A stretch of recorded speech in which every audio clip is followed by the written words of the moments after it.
Just 10 out of 30 economists expect the Reserve Bank to raise interest rates above 3.85% today. Joining me live from Martin Place is business reporter Edward Boyd. Ed, with inflation remaining high, wages increasing, the consensus is that rates will need to go up. But when? Well, that's the big question, Laura. Will the Reserve Bank lift rates today? Only a third of economists are pricing in a rate increase today. I feel like the Reserve Bank should just get this rate rise out of the way early. But all economists believe we are going to see the cash rate lift by August this year. So the expectation is rates will get to 4.1% at a minimum. There are some economists that believe that rates could increase to 4.6%. And this is all because of Reserve Bank Governor Philip Lowe speaking in Senate estimates last week, saying to the senators that he's expecting rates will increase this year. So we know rates are going to be going up. The question is, will they rise today? So 3.85%, that's where the cash rate is at the moment.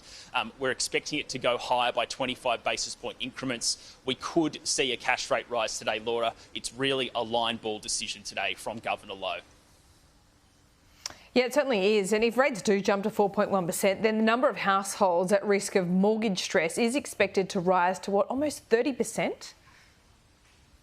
Yes, mortgage stress is classified as when a household is putting more than 30% of its monthly income onto its mortgage in mortgage repayments. And there's some new research from Roy Morgan out this morning basically saying if rates get to 4.1%, then roughly 30% of all households in Australia with a loan, with a mortgage, will be at risk of mortgage stress. So I guess the question is, why is the Reserve Bank needing to lift rates even more? Because we've already had 11 rate rises for our economy. Well, the fact is inflation has peaked in December last year, but in the month of April, it's still stubbornly high at 6.8%. So inflation is too high for the Reserve Bank. We've also got wages in the March quarter at 3.7%.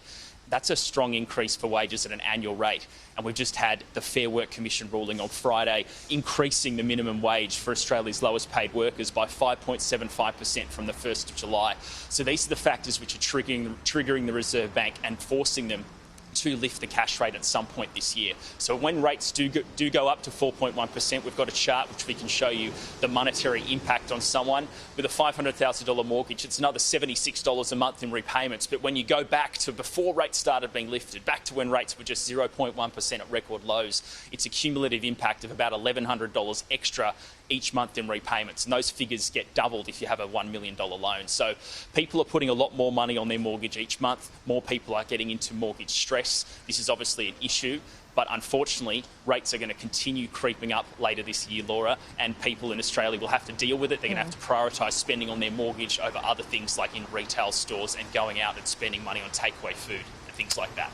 OK, well, Ed, you'll be the bearer of whatever news we get at 2:30 this afternoon, and we look forward to seeing you then. That's at 2:30, as it is, at the first Tuesday of every month.